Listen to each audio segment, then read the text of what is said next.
मावळमध्ये भात पीक जोमात 90% लागवड पूर्ण. शेतकऱ्यांच्या मेहनतीला पावसाची साथ. शेतकऱ्यांमध्ये समाधानाचं वातावरण.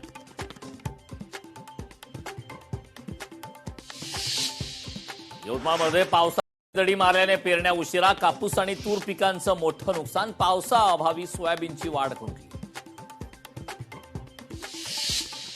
मान तालुक्यात समाधानकारक पाऊस नाही. शेतीसाठीचा पाण्याचा प्रश्न बनला गंभीर. बनगरवाडीत शेतकरी संकटात. महाबळेश्वर-वाडी तलावात टेंभू योजनेचे पाणी सोडा. शेतकऱ्यांची प्रशासनाकडे मागणी. शासनाचा मेंढपाळ बांधवांसाठी दिलासादायक निर्णय. मेंढपाळांची फडणवीस सरकारनं घेतली दखल. मेंढ्यांना चरायला वनक्षेत्र उपलब्ध करून देण्याचा निर्णय. वर्ध्यात 20 दिवसानंतर पावसाचे दमदार पुनरागमन. शेतकऱ्यांना मोठा दिलासा. पावसाच्या प्रतीक्षेत असलेल्या शेतकऱ्यांच्या आशा पुन्हा पल्लवी.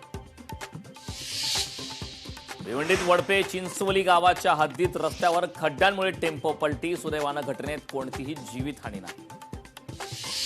वाशिमच्या कारंजा शहरात मोकाट श्वानांची दहशत. शहरातील नागरिकांमध्ये भीतीचं वातावरण. मोकाट श्वानांचा बंदोबस्त करण्याची नागरिकांची माहिती.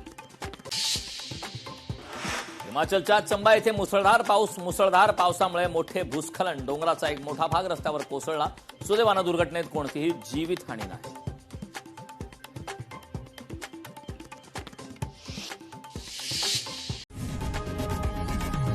लोकशाही मराठी ऐका, पहा, जागरूक रहा.